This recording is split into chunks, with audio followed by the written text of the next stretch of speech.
Hello दोस्तों, मैं सावन मलकार्जी अभ्यास ऑनलाइन क्लासेस पर आपका स्वागत करता हूं। आज हम दोस्तों फरवरी करंट अफेयर की वीडियो लेके आए हैं जो आने वाले सभी एग्ज़ाम में अत्यंत महत्वपूर्ण है। दोस्तों इन्हें आप नोट कर लें और इसके अगली वीडियो में आपके इसके एमसीक्यू भी मिल जाएंगे। दोस्तों चलते हैं, स्टार्ट करते हैं राजस्थान। चलते हैं दोस्तों, स्टार्ट करते हैं करंट अफेयर। पहला है अंतर्राष्ट्रीय बौद्धिक संपदा सूचकांक 2021। ध्यान रखें दोस्तों, ये क्वेश्चन एग्जाम पूछा जाता है। ये जारीकर्ता कौन है? इसके जारीकर्ता यूएस चैम्बर ऑफ कॉमर्स के ग्लोबल पॉलिसी सेंटर द्वारा इसे जारी किया जाता है। ध्यान रखें, इसमें प्रथम स्थान अमेरिका और भारत का स्थान 43वां स्थान रहा है। इसे भी ध्यान रखें आप। अगला है यूरोपीय परिषद ने यूरोपीय मानवाधिकार संगठन से रूस को बाहर किया है। ध्यान रखें दोस्तों, भी वर्तमान में रूस और यूक्रेन के विवाद को देखते हुए यूरोपीय परिषद ने रूस को यूरोपीय मानवाधिकार संगठन से बाहर कर दिया है। अगला है जो एग्जाम के पॉइंट ऑफ व्यू से वेरी इंपॉर्टेंट है। अगला है लोकतंत्र सूचकांक 2021। ये आ गया है। इसे जारी किसने किया है देख लीजिए दोस्तों। इसे जारी किया है इकोनॉमिक्स इंटेलिजेंस यूनिट ने इसे जारी किया है और इसमें प्रथम स्थान पर नॉर्वे है और भारत का इसमें स्थान 46वां स्थान रहा है। पिछली बार भारत का स्थान 53वां स्थान रहा था और इसमें इस बार अब स्थान में सुधार हुआ है और अंतिम स्थान है अफगानिस्तान का। यानी डेमोक्रेसी सूचकांक, इसमें ऐसा होता है कि उसके लोकतंत्र के बारे में जानकारी दी जाती है, जिसमें सर्वोच्च सबसे अच्छा लोकतंत्र नॉर्वे का है और सबसे खराब लोकतंत्र अफगानिस्तान का है। अगला है क्वेश्चन है कनाडा की पीएम जस्टिन ट्रूडो ने देश में पहली बार इमरजेंसी एक्ट लागू कर आपातकालीन अधिनियम लागू किया है। ध्यान रखें। अगला है दोस्तों टॉम ट्रैफिक सूचकांक 2021। इसके अनुसार तुर्की के इस्तांबुल शहर को दुनिया का सबसे भीड़ भाड़ वाला शहर घोषित किया है। ध्यान रखें। अगला है भारत का सबसे अधिक और विश्व का 5वां सबसे भीड़ भाड़ वाला शहर कौन सा है दोस्तों? ये टाइप ही नहीं हुआ, ये मुंबई है। ध्यान रखें दोस्तों। अगला देखते हैं। अगला है भारत ने किया शीतकालीन ओलंपिक बहिष्कार। ध्यान रखें दोस्तों, शीतकालीन ओलंपिक का आयोजन अभी 4 से 20 फरवरी 2022 को बीजिंग में किया गया और इसमें भारत ने उद्घाटन और समापन समारोह में भाग नहीं लिया। इसे ध्यान रखें आप। अगला है भारत है निर्यात आयात बैंक। एक्जिम बैंक ने श्रीलंका को पेट्रोलियम उत्पादन को वित्त पोषण के लिए 50 करोड़ डॉलर की ऋण सहायता दी है। इसे भी आप ध्यान रखें। अगला है 2024 तक कृषि क्षेत्र में 100% नवीनीकरण ऊर्जा का लक्ष्य रखा गया है। ध्यान रखें। अभी वर्तमान में ऊर्जा मंत्री कौन है? RK सिंह। अगला देखते हैं, एग्जाम के पॉइंट व्यू से वेरी इंपॉर्टेंट है। अटल सुरंग। अटल टनल का आधिकारिक तौर पर वर्ल्ड बुक रिकॉर्ड्स द्वारा 10,000 फीट से ऊपर की दुनिया की सबसे लंबी राजमार्ग सुरंग को रूप में प्रमाणित किया गया है। इसे आप ध्यान रखें और हम अटल सुरंग के बारे में पढ़ लेते हैं थोड़ा सा। अटल सुरंग क्या है? अटल सुरंग सिंगल ट्यूब 2 लेन सुरंग है और इसकी लंबाई 9.02 किलोमीटर है। ये मनाली को लेह से जोड़ती है और ये हिमाचल प्रदेश में है। ध्यान रखें। ये कौन सी श्रेणी में है? ये पीर पंजाल श्रेणी में हिमाचल प्रदेश में स्थित है। अगला देखते हैं दोस्तों। अगला है दिल्ली बना शस्त्र लाइसेंस के लिए स्मार्ट कार्ड पेश करने वाला पहला राज्य। इसे भी ध्यान रखें, ये भी अच्छा क्वेश्चन है। अगला क्वेश्चन है एग्जाम के पॉइंट व्यू से वेरी इंपॉर्टेंट है। देखते हैं दोस्तों। स्टैच्यू ऑफ इक्वलिटी, ये भक्ति संत श्री रामानुजाचार्य की मूर्ति हैदराबाद में स्थापित है, उसे कहेंगे स्टैच्यू ऑफ यूनिटी। ध्यान रखें इसका उद्घाटन वर्तमान में ध्यान रखें इसका उद्घाटन माननीय नरेंद्र मोदी जी द्वारा किया गया। ये विश्व की बैठी मुद्रा वाली प्रतिमाओं की तुलना में स्टैच्यू ऑफ इक्वलिटी दुनिया की दूसरी सबसे ऊंची प्रतिमा है। इसे भी ध्यान रखें। अगला है देश की 2 और आर्द्र भूमियों को अंतर्राष्ट्रीय रामसर साइट में जोड़ा। ध्यान रखें, यह वेरी इंपॉर्टेंट क्वेश्चन है। पहली रामसर साइट जिसे जोड़ा गया वो है खिजादिया वन्यजीव अभ्यारण्य गुजरात, और दूसरी है बखीरा वन्यजीव अभ्यारण्य उत्तर प्रदेश। ध्यान रखें, इन दोनों को अंतर्राष्ट्रीय रामसर साइट में जोड़ा गया है। और वर्तमान में अब रामसर साइट की संख्या 46 से बढ़कर कितनी हो गई है, 49 हो गई है। इन्हें भी आप ध्यान रखें। और विश्व आर्द्र भूमि दिवस कब मनाया जाता है दोस्तों, ये 2 फरवरी को विश्व आर्द्र भूमि दिवस मनाया जाता है, इसे ध्यान रखें आप। अगला देखते हैं दोस्तों, बिल गेट को पाकिस्तान के सर्वोच्च नागरिक सम्मान हिलाल पाकिस्तान दिया गया। ध्यान रखें, ये पुरस्कार उन्हें पोलियो उन्मूलन में मदद करने के लिए दिया गया। इसे भी आप ध्यान रखें, एग्जाम की पॉइंट व्यू से वेरी इंपॉर्टेंट क्वेश्चन है। अगला है दादा साहब फाल्के अंतर्राष्ट्रीय फिल्म महोत्सव पुरस्कार 2022। इनकी घोषणा हो चुकी है और ये पुरस्कार किन्हें किन्हें दिए गए, ध्यान रखें। फिल्म ऑफ द ईयर का अवार्ड अभी hit film Pushpa the rise को दिया गया, ध्यान रखें इसका। सर्वश्रेष्ठ फिल्म का पुरस्कार शेरशाह को, और सर्वश्रेष्ठ अभिनेता का पुरस्कार रणवीर सिंह फिल्म 83 के लिए दिया गया। और इस बार सर्वश्रेष्ठ अभिनेत्री कृति सेशन फिल्म मिनी के लिए, और सर्वश्रेष्ठ निर्देशक केन घोष जिन्हें film State of Siege Temple Attack के लिए सर्वश्रेष्ठ डायरेक्टर का पुरस्कार दिया गया। इन सभी आंकड़ों का आप ध्यान रखें, ये एग्जाम की पॉइंट व्यू से वेरी इंपॉर्टेंट है। इनसे हर बार क्वेश्चन पूछे जरूर जाते हैं। अगला है दोस्तों रामानुजन पुरस्कार 2021। ध्यान रखें, इस बार प्रोफेसर नीना गुप्ता को रामानुजन पुरस्कार दिया गया। अगला पुरस्कार है माधव राव लिम्ये पुरस्कार 2020-21। ये नितिन जी गडकरी को दिया गया है, इससे भी आप ध्यान रखें। अगला है ICI spirit of cricket award 2021। ध्यान रखें, खेल भावनाओं के लिए दिया जाने वाला पुरस्कार 2021 के लिए डेरिल मिचेल न्यूजीलैंड को खिलाड़ी को दिया गया है। अगला क्वेश्चन है Neeraj Chopra Lawrence world breakthrough of the year award से में नामित किए गए, इन्हें भी ध्यान रखें। अगला है जनवरी 2022 ICC player of the month का अवार्ड इस बार कीगन पीटरसन दक्षिण अफ्रीका के खिलाड़ी को दिया गया। अगला देखते हैं दोस्तों, Business Standard banker of the year Sandeep Bakhshi ICI के बैंक के MD और CEO को दिया गया, इसे भी ध्यान रखें। अगला है कोल इंडिया को दिया गया सबसे भरोसेमंद सार्वजनिक कंपनी का पुरस्कार। कोल इंडिया एक महारत्न कंपनी है, इसे इस बार सबसे भरोसेमंद सार्वजनिक कंपनी का पुरस्कार दिया गया। अगला देखते हैं दोस्तों, ये भी इम्पोर्टेंट है। बिहार के साकिबुल गनी प्रथम श्रेणी डेब्यू में 13 शतक लगाने वाले पहले खिलाड़ी बन गए हैं। ध्यान रखें, इन्होंने मिजोरम के खिलाफ 13 शतक लगाए हैं। ये भी पूछा जा सकता है आपके एग्ज़ाम में। अगला देखते हैं दोस्तों, अगला है भारतीय महिला टीम की विकेटकीपर ऋचा घोष वनडे में भारत के लिए सबसे तेज अर्धशतक लगाने वाली महिला खिलाड़ी बन गई हैं।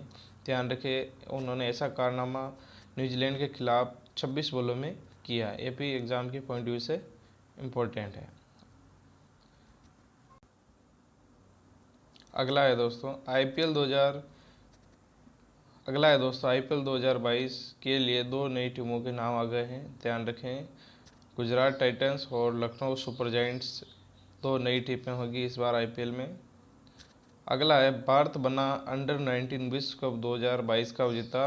ये एग्ज़ाम के पॉइंट व्यू से वेरी इंपॉर्टेंट है, ध्यान रखें। और उप विजेता कौन है दोस्तों, उप विजेता इंग्लैंड है। अगला चलते हैं दोस्तों, टेनिस खिलाड़ी कार्लोस अल्काराज बने सबसे कम उम्र के ATP 500 विजेता। ध्यान रखें, ये भी क्वेश्चन पूछा जाता है एग्ज़ाम में, इसे भी आप ध्यान रखें। अगला है फीफा क्लब विश्व कप 2021। इसका आयोजन 3 से 12 फरवरी 2022 को संयुक्त अरब अमीरात में हुआ था। ध्यान रखें, इसका विजेता है इंग्लिश क्लब चेल्सी और उप विजेता है ब्राज़ील के क्लब पाइलेमराइज का है इसका उप विजेता। इस ट्रॉफी का सबसे best player of award Brazil के थियागो सिल्वा को दिया गया और प्ले अवार्ड को चेल्सी को दिया गया। ध्यान रखें। अगला है दोस्तों, शतरंज चैंपियनशिप मैग्नस कार्लसन को पराजित करने वाले सबसे युवा खिलाड़ी कौन बन गए हैं। देखते हैं इसे। यह खिलाड़ी रमेश बाबू प्रज्ञानंद बन गए हैं। ऐसा करने वाले ये विश्व के सबसे युवा शतरंज खिलाड़ी हैं। अभी हाल ही में हुई शतरंज चैंपियनशिप जिसमें रमेश बाबू प्रज्ञानंद ने विश्व के सबसे नंबर 1 खिलाड़ी मैग्नस कार्लसन को पराजित कर ये विश्व रिकॉर्ड बना दिया है। ध्यान रखिए इसे। अगला है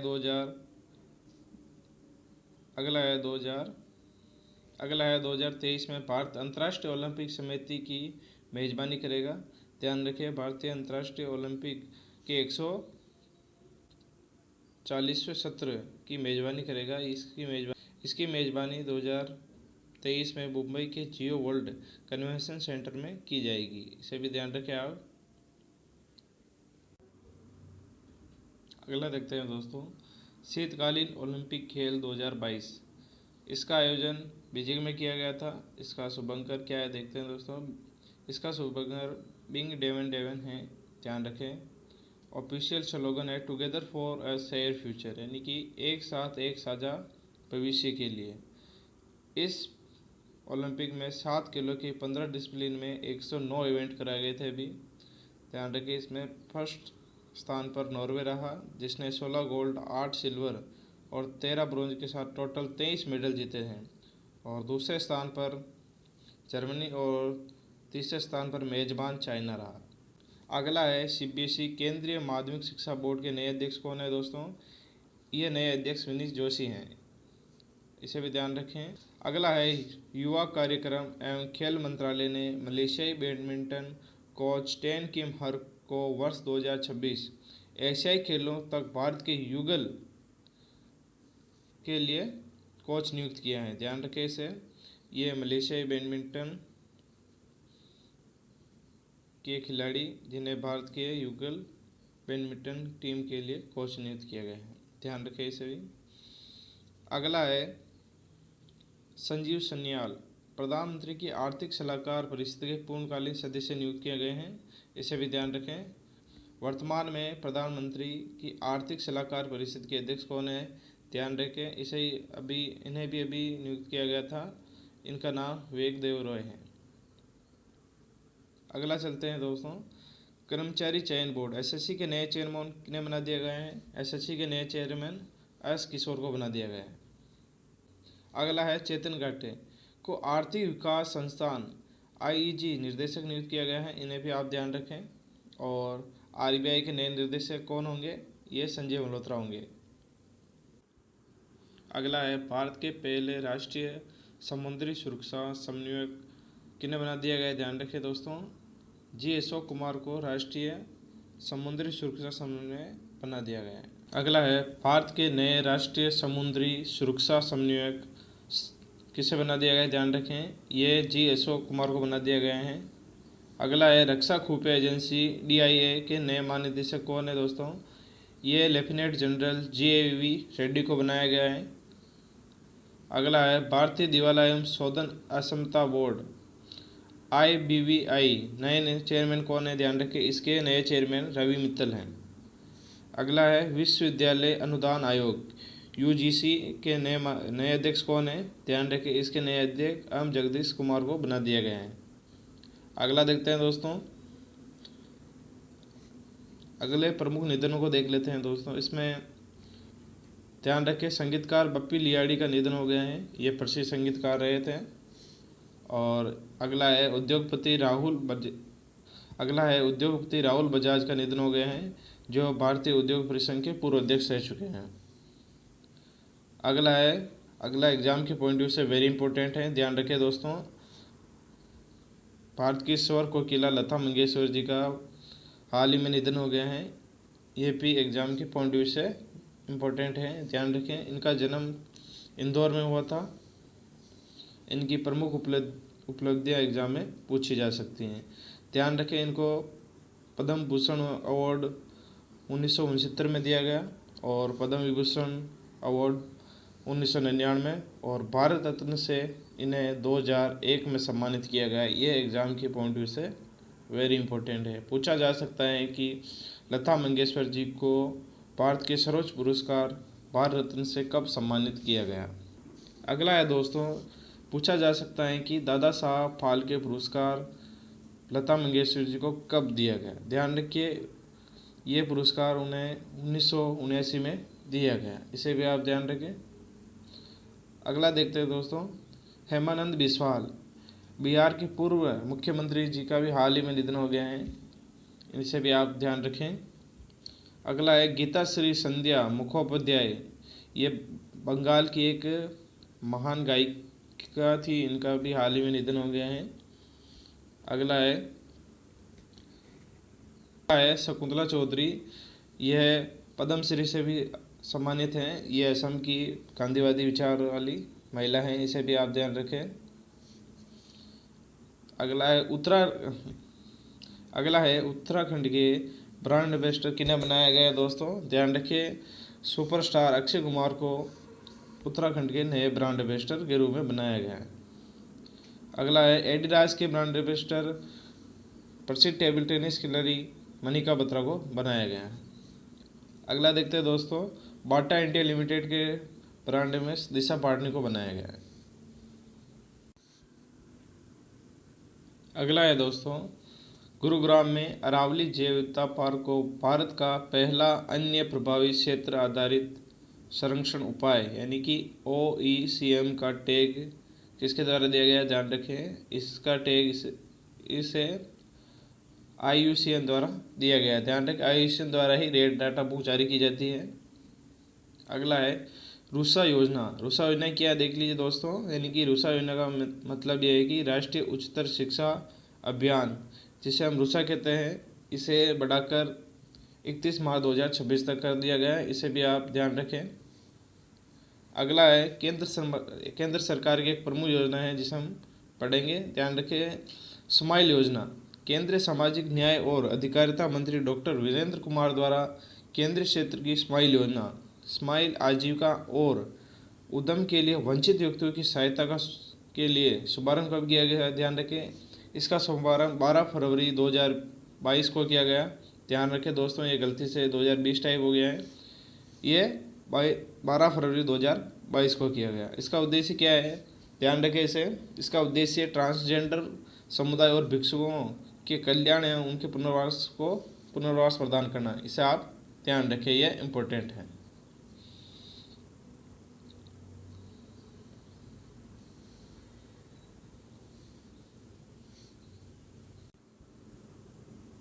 अगला है दोस्तों, खजुराहो नृत्य महोत्सव। ध्यान रखें, यहाँ से गलती से टाइप हो गया, ये खजुराहो है, ध्यान रखें दोस्तों। इसका 48वां संस्करण कहाँ आयोजित किया गया? ध्यान रखें, ये मध्य प्रदेश में आयोजित किया गया है, इससे आपके क्वेश्चन पूछे जा सकते हैं दोस्तों। अगला है दोस्तों, मैदाराम जतारा उत्सव 2022, ये कहाँ आयोजित किया गया है? ये ध्यान रखें, ये तेलंगाना में आयोजित किया है। भारत में कुंभ के बाद दूसरा सबसे बड़ा मेला तेलंगाना में यह उत्सव यहाँ के सबसे बड़े जनजातीय समुदाय कोया द्वारा जतारा सामुका और सरलम्मा देवियों के प्रति श्रद्धा प्रकट करने के रूप में आयोजित किया जाता है। ध्यान रखें, ये कुंभ के बाद दूसरा सबसे बड़ा मेला है। अगला है स्पीति क्लस्टर महोत्सव, इसका आयोजन कहाँ किया गया है? ध्यान रखें, इसका आयोजन लद्दाख में किया गया है।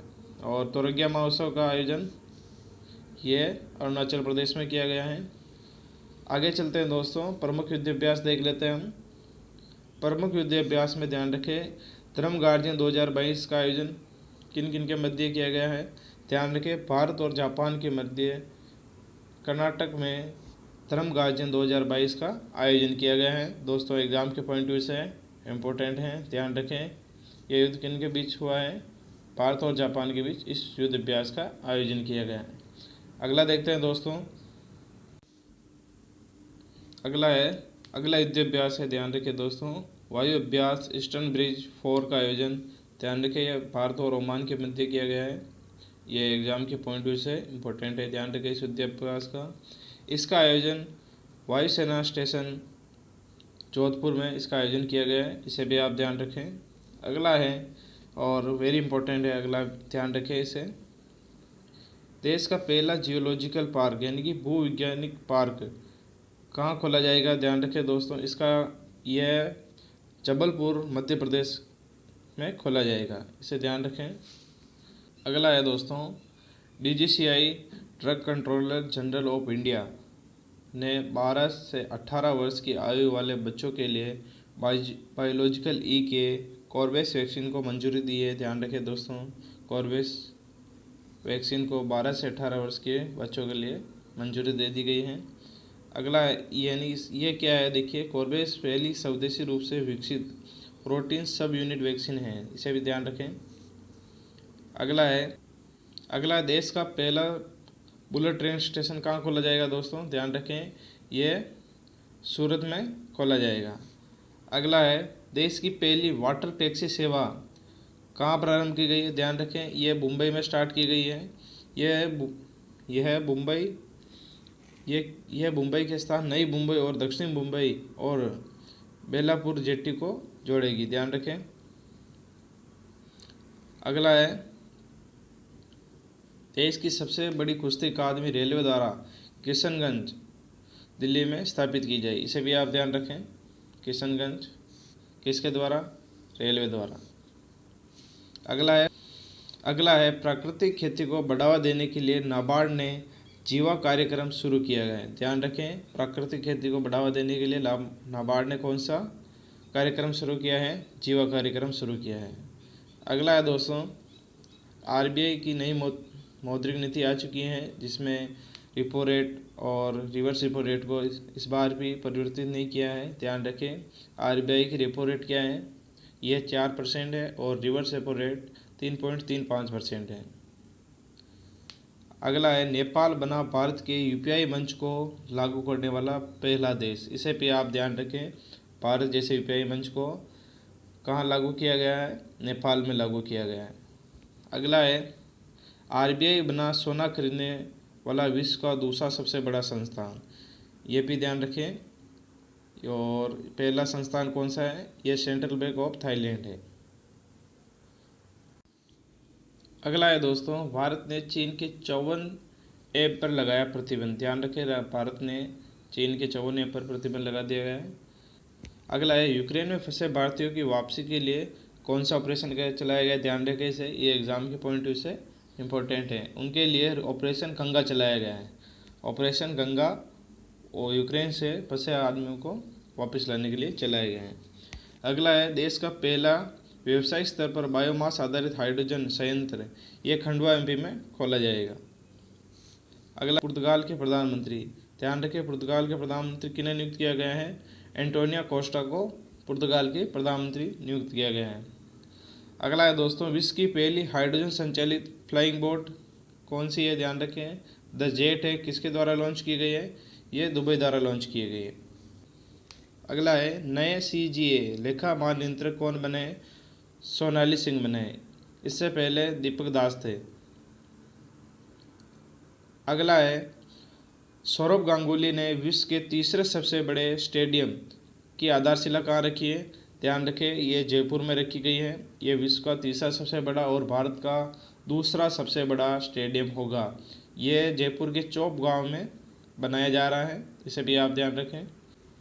अगला है, भारत ने 100% प्लास्टिक वेस्ट नेचुरल कंपनी कौन सी है, ये डाबर कंपनी है जो 100% प्लास्टिक वेस्ट नेचुरल कंपनी है। क्विट टबैको ऐप, ये किसने लॉन्च किया है, ध्यान रखें, ये WHO ने लॉन्च किया है।